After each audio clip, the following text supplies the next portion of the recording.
Hey everybody, welcome back to my layout. This will be a layout update for July 2020.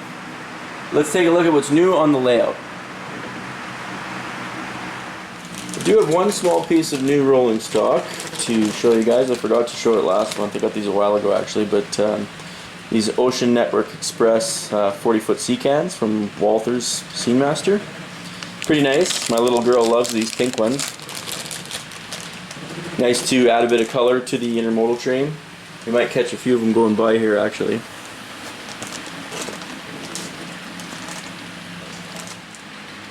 There we go. So I'll just grab one off the train here and we'll take an up close look at it. So here's a close look at the door end.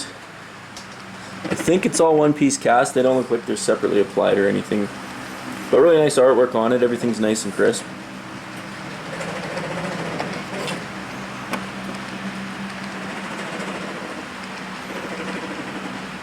There's the non-door end. And side view, they just got the big ONE, Ocean Network Express. Here's a real close look at the reporting mark on it. Overall, nice product from Walthers Scenemaster and a perfect addition if you're running modern intermodal equipment.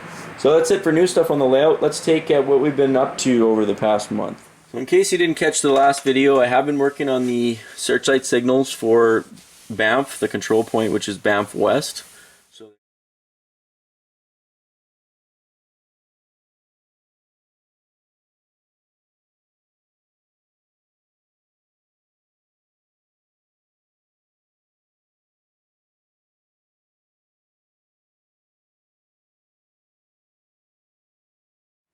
So there's two double-headed signal poles, what would be like a 20-foot type standard GRS signal pole, and then there's also a small dwarf signal. So I've got this one built, and I covered it extensively in the last video, or a couple videos ago maybe, about soldering the tricolor LEDs for these things. So I do have all the tricolor LEDs done. That was pretty much what I spent most of my time on over the past month. And this one here is done and ready to go. I just have to paint the back of it. You know, the brass pole needs to be painted and just kind of give it a uniform coat over all the gray parts. So the signal hoods aren't attached, they're just mocked on there just to show you what it looks like. I'll throw in a couple prototype pictures. This signal is actually a pretty unique signal in the fact that it's not very tall. It's shorter than most Searchlight signals along the leg and sub. This is kind of an oddball. This one's right at the Banff station. I'm sure you've probably seen it in pictures. It's what's odd about it is it's only 17 feet tall, where most of these ones are 20.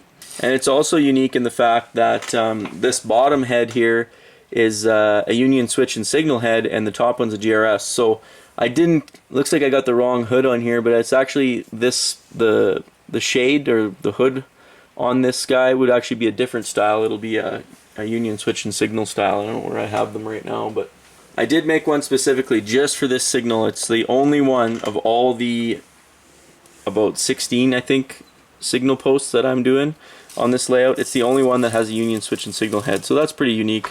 And you can see on the back here, if we look closely, the union switch and signal heads have these extra supports on the target, and whereas the GRS ones do not. So it's cool to capture those little tiny minuscule details on the prototype, but things that I've noticed when I'm studying the photos to build these things. So there's all the hoods and targets that I've got ready to go. So this one here actually is the only union switch and signal style hood. These ones all in the back here are GRS, and these are the ones for the dwarf signals. So other than that, I haven't made too much progress on it. I've got the pole ready for the next one, so I can actually start building which would be I think it's 821 signal at Banff West. So this one will be taller, and if you compare them here, I don't know if we can, the other one across the bridge there at Banff is quite a bit taller, so it's the standard 20-foot model. And I will be modeling the original signal post that's got the old style ladder like that, because this signal here was actually wiped out by a derailment in 2015, and it got a whole new signal post and caged ladder and everything.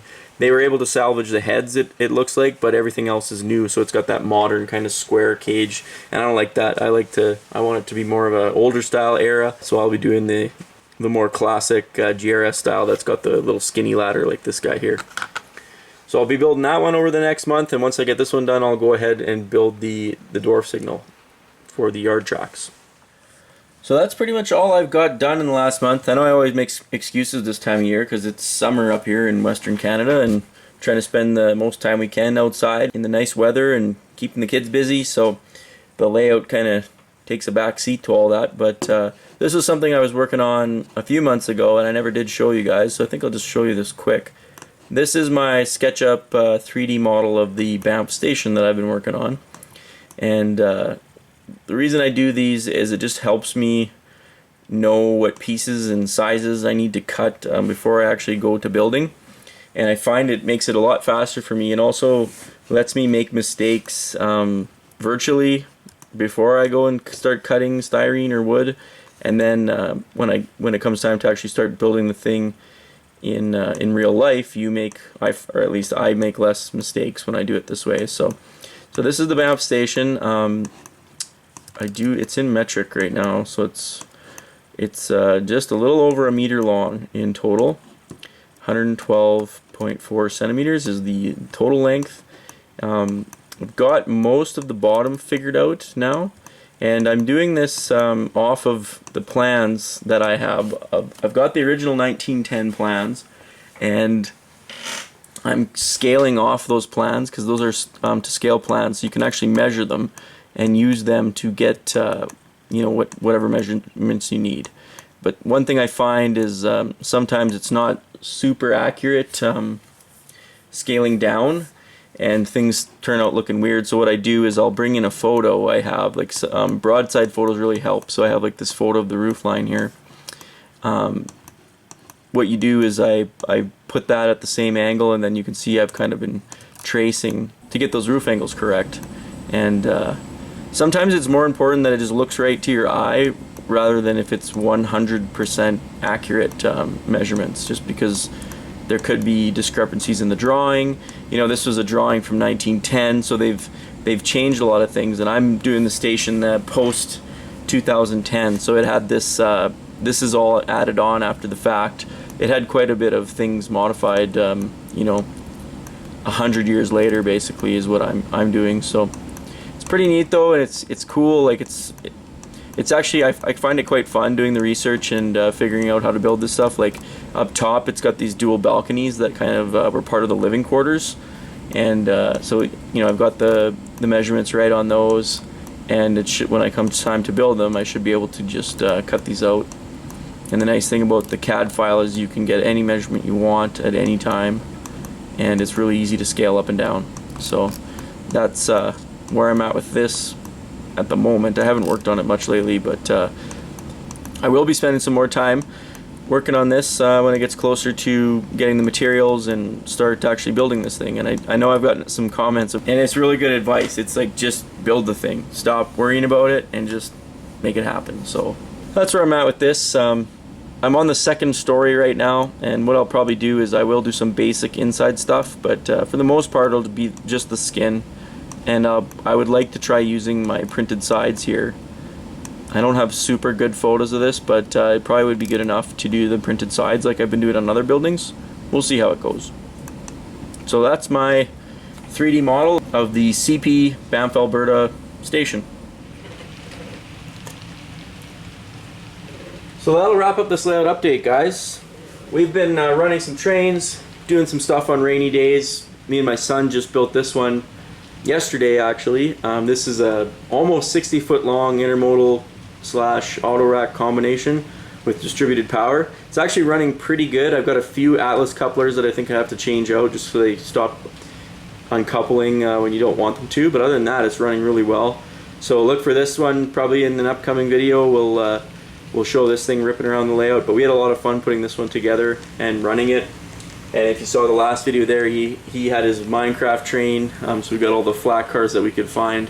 Just having fun down here on the layout. Not necessarily getting anything accomplished, but running trains is still fun. As always, thanks a lot for watching, and we'll see you next time.